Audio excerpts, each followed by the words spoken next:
প্রিয় সুধী, যে যেখান থেকে দেখছেন অনেক অনেক প্রীতি ও শুভেচ্ছা।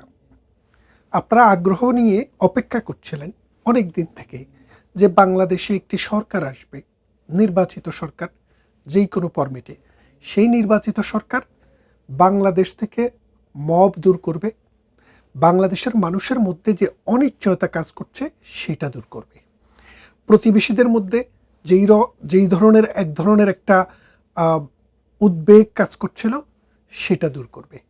এবং আপনারা আশা করেছিলেন যে বাংলাদেশের স্থিতি এবং স্টাবিলিটি নিয়ে আসার জন্য যেই সব কাজকর্ম করা দরকার সেই সব এই নির্বাচিত সরকার করবে। এই নির্বাচিত সরকার ৩ মাস হানিমুন পিরিয়ড শেষ, লক্ষণ কি সেরকম দেখা যাচ্ছে? আপনারা কি সন্তুষ্ট? আপনারা কি মনে করেন যেদিকে যাত্রা করা দরকার ছিল সেদিকে যাত্রা শুরু হয়েছে? আপনি পূর্ব দিকে যাবেন, পশ্চিম দিকে মুখ করে হাঁটলে হবে না, আপনাকে পূর্ব দিকে মুখ কোনো একটা জায়গায় যাই করতে হবে। আপনি পশ্চিম দিকে যেতে হলে পশ্চিম দিকেই কিন্তু আপনাকে মুখ ফেরাতে হবে। তো বাংলাদেশকে stability, economical stability, social justice, জুডিশিয়ারিকে একটা জায়গায় নিয়ে আসা, মানুষের আস্থার জায়গায় নিয়ে আসা, পুলিশ প্রশাসনকে একটা আস্থার জায়গায় নিয়ে আসা, এটা খুবই ইম্পর্ট্যান্ট একটা কাজ ছিল। কিন্তু এখন দেখা যাচ্ছে সরকার দলীয় আনুগত্যের বাইরে কোনো পুলিশ অফিসারকে নিয়োগ দিচ্ছে না। সরকার কোনো সুষ্ঠু সমাজ ব্যবস্থার জন্য যা যা করা দরকার তার কোনো কিছুই করছে না। ঠিক এই রকম একটা অবস্থায় আমরা বলতেই পারি এই সরকার উল্টো রথে রওনা দিয়েছে। এর মূল কারণটা কি? এর মূল কারণ হচ্ছে আমাদের যে ৩ পাশ থেকে ঘিরে আছে যে ভারত, মহাভারত, সেই মহাভারতের সাথে যদি ভালো সম্পর্ক না হয়, কাজ চালানো সম্পর্ক যদি না হয়, বন্ধুত্বপূর্ণ সম্পর্ক যদি না হয়, তাহলে বাংলাদেশে কোনো সরকার, সে বিএনপির সরকার হোক, সে আওয়ামী লীগের সরকার হোক, সেই তত্ত্বাবধায়ক সরকার হোক, সে আর্মি প্রশাসন হোক, যেই হোক, কোনোভাবেই এই বাংলাদেশকে সুষ্ঠু, সুন্দর এবং একটা সিভিলাইজড রাষ্ট্র হিসেবে পরিচালনা করা সম্ভব না। কেন সম্ভব না? এই জায়গায় আসার আগে আপনি একটু ইউরোপে আপনাদেরকে একটু ভ্রমণ করিয়ে নিন, মানে ইতিহাসের ভেতর দিয়ে দেখেন। ব্রিটেন, ইউনাইটেড কিংডম 1972 সালে ইউরোপিয়ান ইউনিয়নে জয়েন করে। তো 1972 সালে ইউরোপিয়ান ইউনিয়নে জয়েন করার পর 1972 সাল থেকে 2020 সাল পর্যন্ত ইউরোপিয়ান ইউনিয়নের একটি বড় অংশীদার দেশ হিসেবে, সবচাইতে গুরুত্বপূর্ণ এলাই হিসেবে এই ব্রিটেনের অবস্থান ছিল ইউরোপিয়ান ইউনিয়নে। 2016 সালে ডেভিড ক্যামেরন যখন দ্বিতীয়বার ক্ষমতায় আসেন, লেবার কনজারভেটিভ পার্টির নেতা, তিনি ঘোষণা দিলেন তিনি 2টি রেফারেন্ডাম করবেন।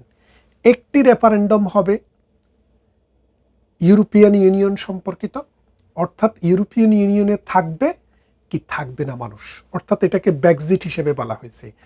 2016 সালের মে মাসে এই নির্বাচনটি অনুষ্ঠিত হয়। সেই নির্বাচনে 52% লোক ইউরোপিয়ান ইউনিয়ন থেকে বেরিয়ে আসার জন্য ভোট দেয়, অর্থাৎ ব্রেক্সিটের পক্ষে ভোট দেয়। ব্রেক্সিট মানে হচ্ছে ইউরোপিয়ান ইউনিয়ন থেকে ব্রিটেনের এক্সিট, এটাকেই বলে ব্রেক্সিট। ব্রিটেনের বি আর এক্সিট, ব্রেক্সিট। আরেকটি নির্বাচন হয়েছিল ওই সমকালীন সময়ে, সেটি হলো স্কটল্যান্ড ইউনাইটেড কিংডম, অর্থাৎ ব্রিটেনের অংশ থাকবে কিনা, ইউনাইটেড কিংডমের অংশ থাকবে কিনা, 16 বছর বয়সী যেসব শিশু আছে তাদেরকেও এই ভোটে অংশগ্রহণ করতে দেওয়া হয়েছিল। সেখানেও 48/52 এই মেজরিটিতে মানুষ ভোট দিয়েছে আমরা ব্রিটেনের সাথেই ভালো আছি, আমরা স্বাধীনতা চাই না।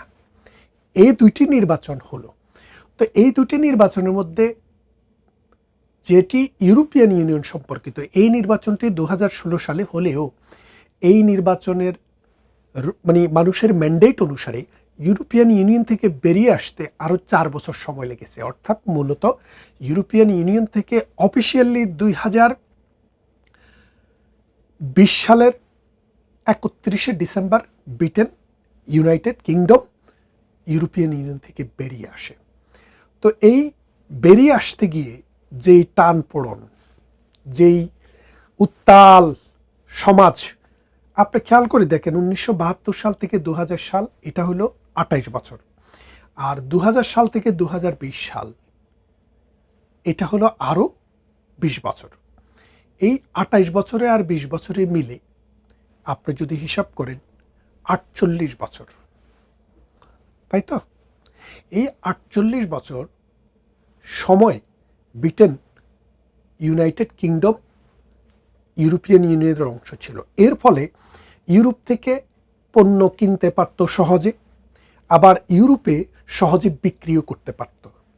তারা একটা সময় এসে ডানপন্থীদের উত্থান হওয়ার পর তারা চিন্তা করলো, ইউরোপিয়ান ইউনিয়ন কেন, আমরা পুরো পৃথিবী থেকে কিনে আনবো। এই করতে গিয়ে মানুষের মধ্যে যে প্রভাব পড়েছে, সমাজে অর্থনীতিতে যে প্রভাব পড়েছে, আপনারা জানেন ব্রিটেন ছিল পৃথিবীর প্রথম 5টা অর্থনীতির একটা অর্থনীতি। এখন ব্রিটেন কিন্তু 6 নম্বরেও নেই। এর কারণ কি? এই ইউরোপিয়ান ইউনিয়ন থেকে বেরিয়ে আসার পর ব্রিটেনের যে জিডিপি, সেটা মাইনাসে চলে যায়। খেয়াল করে দেখেন, ইউরোপের এই অঞ্চল থেকে যখন চাল, ডাল, লবণ, চিনি, আটা, তারপরে পেঁয়াজ, রসুন, তারপরে আপনার গম, সবজি, মাছ, মাংস এগুলো কিনে আনতো, তখন কোনো ট্যারিফ ছিল না, অর্থাৎ এক দেশ থেকে আরেক দেশে আসতে কোনো ট্যারিফ ছিল না নিজ দেশের মতো। যার কারণে এই ইউকের মানুষরা কম দামে প্রোডাক্ট কিনে খেতে পারত। এখন যখন এরা বাঘ হয়ে গেল, তখন ট্যারিফ বসলো, এখন আর সহজে আসতে পারে না। দুই দিক থেকেই ট্যারিফ, ইউকেতে ঢুকতেও ট্যারিফ, আবার যারা বিক্রি করে তাদের উপরেও ট্যারিফ। যার ফলে ইউরোপিয়ান ইউনিয়নের মানুষের জন্য, বিশেষ করে ব্রিটেনের মানুষের জন্য, তাদের এইসব নিত্য প্রয়োজনীয় দ্রব্য, কারণ ব্রিটেন তো ছোট দেশ এবং উন্নত দেশ, এখানে শ্রমের দাম অনেক বেশি কম্পারেটিভলি। আপনি স্পেন বলেন, পর্তুগাল বলেন, রোমানিয়া, হাঙ্গেরি, বুলগেরিয়া, ইতালি, ওসব অঞ্চল থেকে এখানে কিন্তু প্রোডাকশন কস্ট আরও বেশি। যার ফলে মানুষ ওখান থেকে যেটা আসতো সেটাই কিনে খেত। এখন দেখা যাচ্ছে এইসব প্রোডাক্টের অনেক অভাব। এক, দ্বিতীয়ত দেখেন 2016 সাল থেকে 2025 সাল 26 সাল পর্যন্ত ব্রিটেনে মাত্র 10 বছরেরও কম সময়, এই 10 বছরেরও কম সময়ে 2 জন প্রাইম মিনিস্টার থাকার কথা ছিল। অথচ দেখেন, প্রথমে ডেভিড ক্যামেরুন গেল, ডেভিড ক্যামেরুন যাওয়ার পর ক্ষমতায় আসলেন থেরেসা মে। থেরেসা মে বেশি দিন থাকতে পারলেন না, এই ব্রেক্সিটের চাপাচাপিতে তাকেও অকালে চলে যেতে হলো। তিনি চলে যাওয়ার পর আসলেন আরেকজন ভদ্র মহিলা, তার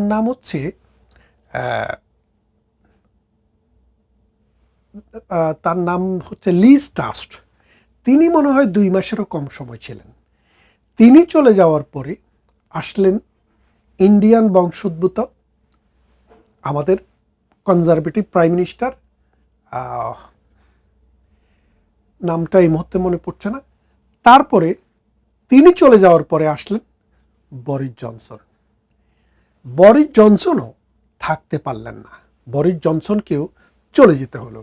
তারপরে আসলেন আমাদের এখনকার যিনি আসতেন কেয়ার স্টারমার। এখন কেয়ার স্টারমারও যেই কোনো সময় পড়ে যেতে পারেন। তার মানে খেয়াল করে দেখেন, Boris Johnson, Theresa May, Liz Truss, তারপর ইন্ডিয়ান বংশোদ্ভূত ভদ্রলোকের নামটা মুখে আসছে না কেন, উনি, এবং আমাদের আজকের প্রাইম মিনিস্টার কেয়ার স্টারমার, এই 5 জন, যেখানে থাকার কথা ছিল 2 জন, 5 জন যাওয়ার পরও এখন পর্যন্ত রাজনীতি টালমাটাল। এই বিশাল জনগোষ্ঠী এখন লেবার পার্টি এবং কনজারভেটিভ পার্টির সাথে নেই। নতুন এক দল উঠেছে, রিফর্ম পার্টি, নাইজেল ফারাজ, যারা ডানপন্থী, ইমিগ্রেন্ট বিরোধী, মুসলিম বিরোধী, অথবা অন্যান্য জাতি সম্প্রদায় বিরোধী। তারা এখন এই দেশে গত 2 সপ্তাহ আগে যে কাউন্সিল নির্বাচন হলো, সেখানে সবচাইতে বড় দল হিসাবে আবির্ভূত হয়েছে। খেয়াল করে দেখেন, এই ব্রেক্সিট, এই সমাজে, এই রাষ্ট্রে, একটি শক্তিশালী রাষ্ট্র থাকা হওয়া অবস্থায়ও ইউরোপের সাথে প্রতিবেশীদের সাথে সম্পর্কটা যখন, অর্থনৈতিক সম্পর্কটা যখন কাট অফ হয়ে যায়, তখন তাদের পক্ষেও রাজনৈতিক স্ট্যাবিলিটি রাখতে পারছে না, সামাজিক স্থিতি রাখতে পারছে না, এবং অর্থনৈতিক যে স্থিতি সেটাও ধ্বংস হয়ে গেছে। এখন আপনি খেয়াল করে দেখেন, এখানে তো অনেকগুলা দেশ, আবার ব্রিটেনের মাঝখান দিয়ে, ব্রিটেনের কিন্তু ইউরোপিয়ান ইউনিয়নের কোনো দেশের সাথে বর্ডার নেই। কেন নেই? কারণ ব্রিটেন হচ্ছে একটি দ্বীপ রাষ্ট্র। ব্রিটেন এবং ফ্রান্সের মাঝখানে ইংলিশ চ্যানেল 26 মাইল, কোনো কোনো জায়গায় 26 মাইল, কোনো কোনো জায়গায় 50 মাইল, কিন্তু মিনিমাম যে দূরত্বটা সেটা হচ্ছে 26 মাইল। এই 26 মাইলের মধ্যে হচ্ছে ইংলিশ চ্যানেল, সুতরাং তাদের কোনো রাষ্ট্রের সাথে বর্ডার নেই। তারপরও এই প্রতিবেশীরা সহজে এখানে আসতে পারতো, যেতে পারতো, আমাদের পণ্য যেত, তাদের পণ্য আসতো। এখন আর পারে না। এর ফলে ব্রিটেনের সমাজ ব্যবস্থা, অর্থনীতি, রাজনীতি সব কিছু ম্যাসাকার হয়ে গেছে। এখন ভারত বাংলাদেশের যে বর্ডার, বাংলাদেশের বর্ডারের এক পাশ থেকে নিঃশ্বাস নিলে আরেক পাশে শোনা যায়। এখানে 26 মাইলের দূরত্ব নেই, এখানে 6 ফিটেরও দূরত্ব নেই। এখানে আমার বর্ডার, ঠিক তার পাশেই তাদেরও বর্ডার। এর ফলে বাংলাদেশের 3 দিক দিয়ে ভারতের 7টি অঞ্চল বাংলাদেশকে ঘিরে রেখেছে। বাংলাদেশের অর্থনীতিতে, বাংলাদেশের সমাজনীতিতে এবং রাজনীতিতে এটার প্রভাব অনেক বেশি। পাকিস্তান একটি রাষ্ট্র ছিল, তার একটা বড় প্রতিবেশী ছিল একমাত্র ভারত। সেই ভারতের সাথে সম্পর্ক খারাপ হওয়ার পর পাকিস্তান রাষ্ট্রটি ভেঙে 2 টুকরা হয়ে বাংলাদেশ নামক একটি রাষ্ট্রের জন্ম হয়েছে। তাহলে খেয়াল করে দেখেন, আজকে আমাদের যে অর্থনীতির যে ভিত্তি, ভারতের সাথে যখন আমাদের সম্পর্ক ভালো ছিল, প্রধানমন্ত্রী শেখ হাসিনার সময়ে 10 বছর আপনি ট্র্যাক রেকর্ড দেখেন, টানা আমাদের অর্থনীতির প্রবৃদ্ধি ছিল 7%, 6%, অর্থাৎ 6 থেকে 7-এর মধ্যে 7.5 পর্যন্ত আমরা পেয়েছি। এবং আমাদের মাথাপিছু গড় আয় কন্টিনিউয়াস বৃদ্ধি পেয়ে ভারতকে বিট করেছিলাম আমরা 2022 সালে। অর্থাৎ আমাদের মাথাপিছু আয় ভারতের চাইতে $40 বেড়ে গিয়েছিল। তাহলে খেয়াল করে দেখেন, আমাদের যে জীবনধারা, আমাদের যে অর্থনীতি, সমাজ, রাজনীতি, ভারতের প্রভাবটা কেমন অনস্বীকার্য। ভারত যদি গরু বন্ধ করে দেয়, বাংলাদেশে গরুর দাম বেড়ে যায়। ভারত যদি চিনি বন্ধ করে দেয়, বাংলাদেশে চিনির দাম বেড়ে যায়। ভারত যদি পেঁয়াজ না দেয়, বাংলাদেশে পেঁয়াজের ঝাঁজ মানুষের কানে লাগে, নাকে লাগে। ভারত যদি কাঁচামরিচ বন্ধ করে দেয়, বাংলাদেশে কাঁচামরিচ ওষুধের অনুমান হয়ে যায়। তাহলে খেয়াল করে দেখেন আপনি, এই যে ভারতবর্ষ, এটা শুধু ভারত না, ভারত কানেক্টেড পুরো পৃথিবীর সাথে। ভারত পৃথিবীর এখন সবচাইতে টপ 10 যে আয়তনের দিক থেকে বড় যে রাষ্ট্র আছে, তার মধ্যে ভারত একটি।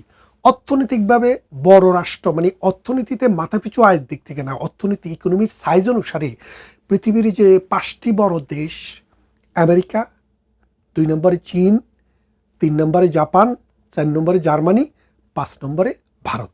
তার মানে আপনি খেয়াল করে দেখেন, অর্থনৈতিক দিক থেকে পৃথিবীর 5ম লার্জেস্ট ইকোনমি। এবং আপনি যদি হিসাব করেন পপুলেশন, পৃথিবীর সবচাইতে বেশি পপুলেশন, চায়নাকেও হারিয়ে তারা সবচাইতে বেশি পপুলেশন দেশ তাদের।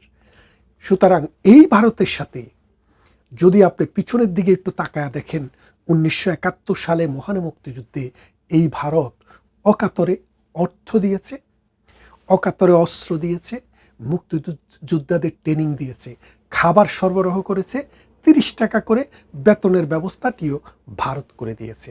এবং যে অস্ত্র পৃথিবীর নানান দেশ থেকে কিনে এনে বাংলাদেশকে দিয়েছে। সর্বোপরি বাংলাদেশ থেকে 1 কোটি শরণার্থীকে ভারতের শরণার্থী শিবিরে আশ্রয় দিয়েছে। তারপর ভারত রাশিয়ার সাথে মৈত্রী চুক্তি করে বাংলাদেশের সেনাবাহিনী, বাংলাদেশের আর্মি, বাংলাদেশের মুক্তিযোদ্ধা সবার সাথে কাঁধে কাঁধ মিলিয়ে যুদ্ধ করে 16 ডিসেম্বরে 1971 সালে পাকিস্তান বাহিনীকে পরাজিত করে বাংলাদেশ নামক রাষ্ট্রটি গঠনে, বাংলাদেশ নামক রাষ্ট্রের সৃষ্টিতে অপরিসীম ভূমিকা রেখেছে। সেই ভারতের সাথে যখন আপনি মুসলিম আর হিন্দু তুলে আপনি যখন ডিসক্রিমিনেশন করেন, আপনি যখন এন্টি ভারত স্লোগান দেন, আপনি যখন ভারতকে শত্রু বানান, তখন আপনার অর্থনীতি কী অবস্থায় আছে? 3.5%। তাহলে দেখেন, ভারতের সাথে যখন সম্পর্ক ভালো ছিল, তখন আপনার জিডিপি ছিল 7%, আর ভারতের সাথে যখন সম্পর্ক খারাপ হয়েছে তখন আপনার অর্থনীতি 3.5%। এই 3.5%ও আরও নিচে নেমে যেতে পারে, বলা যায় না। কারণ পৃথিবীতে এই গ্লোবালাইজেশনের যুগে আপনি যদি আপনার প্রতিবেশীর কাছেই যদি পরবাসী হয়ে যান, তাহলে পরদেশ আরও অনেক দূরের রাষ্ট্র হয়ে যাবে। ভারতের সক্ষমতা অনেক রকম। পৃথিবীর বিভিন্ন রাষ্ট্র আছে যারা ভারতকে অখুশি করে বাংলাদেশের সাথে সম্পর্ক করতে চায় না। কেন চায় না? কারণ ভারতে 150 কোটি মানুষের বাজার, আর আপনার 20 কোটিরও কম মানুষের বাজার। তাহলে মানুষ কোন দিকে চাইবে সেটা আপনাকে বুঝতে হবে। বাংলাদেশের স্ট্র্যাটেজিক্যাল পার্টনার, বাংলাদেশের ঘনিষ্ঠতম বন্ধু, প্রতিবেশী এই ভারতের সাথে যদি তারেক জিয়া বলেন আর অমুক জিয়া বলেন সম্পর্ক ভালো না করতে পারে, তাহলে এই সরকার টিকবে না, এই দেশে সাস্টেইনেবল ডেভেলপমেন্ট হবে না। হানাহানি হবে, মারামারি হবে, বিশৃঙ্খলা হবে, সমাজ ভেঙে পড়বে, অর্থনীতি ধূলিসাৎ হয়ে যাবে, কিন্তু রাষ্ট্রের সাস্টেইনেবল ডেভেলপমেন্টের কোনো লক্ষণে আমরা দেখতে পাবো না। তাই আমাদের প্রয়োজন, আমরা আমাদের দেশের স্বাধীনতা সার্বভৌমত্বের প্রতি যতটা শ্রদ্ধাশীল সেটাকে বজায় রেখে প্রতিবেশীদের সাথে ভালো সম্পর্ক করতে হবে। এবং আরও একটি জিনিস আমি আগের ভিডিওতেও বলেছি যে বাংলাদেশের 54টি নদী, এই 54টি কিন্তু ভারতের বিভিন্ন অঞ্চল দিয়ে বাংলাদেশে প্রবেশ করেছে। সুতরাং এই নদীমাতৃক দেশের আমাদের নদী হচ্ছে বাংলাদেশের মা, আর এই নদীগুলার মা হচ্ছে ভারত। সুতরাং এই কথাটিও মাথায় রাখতে হবে। দিন যত যাচ্ছে মিঠা পানির ব্যবহার তত বহুমাত্রিকতা পাচ্ছে, ভারতের অর্থনৈতিক সামর্থ্য বাড়তেছে, যার কারণে এই নদীর পানিগুলোকে তারা তাদের অন্যান্য অঞ্চলে প্রবাহিত করা, বিদ্যুৎ উৎপাদন করা বা অন্যান্য কাজে লাগানোর জন্য সামর্থ্য অর্জন করছে। বাংলাদেশ যদি এখন বন্ধুত্ব সুলভ আচরণ না করে, ভারতের সাথে ভালো সম্পর্ক না করে, বাবা আমেরিকা কিচ্ছু করতে পারবে না। আমেরিকা পৃথিবীর যেখানে গেছে সেই দেশ ধ্বংস হয়েছে। আপনি খেয়াল করে দেখেন, আফগানিস্তানে গেছে, মাটির সাথে মিশে গেছে। ইরাকে গেছে, 40 বছর পিছনে চলে গেছে। সিরিয়াতে গেছে, জাহান্নাম হয়ে গেছে। গেছে কোথায়? লিবিয়াতে, যেই দেশের মানুষ ধনী ছিল তারা এখন ভিক্ষা করে খায়। ভিয়েতনামকে জ্বালাইয়া পোড়াইয়া সারখার করে দিয়েছে। সুতরাং আমেরিকা যে দেশের বন্ধু, সেই দেশের আর কোনো শত্রুর দরকার নাই। এক আমেরিকাই আপনার সমাজ, অর্থনীতি, রাজনীতি এবং রাষ্ট্রকে ধ্বংস করে দেওয়ার জন্য যথেষ্ট। কথা হবে অন্য কোনো ভিডিওতে। ভালো থাকবেন ততক্ষণ।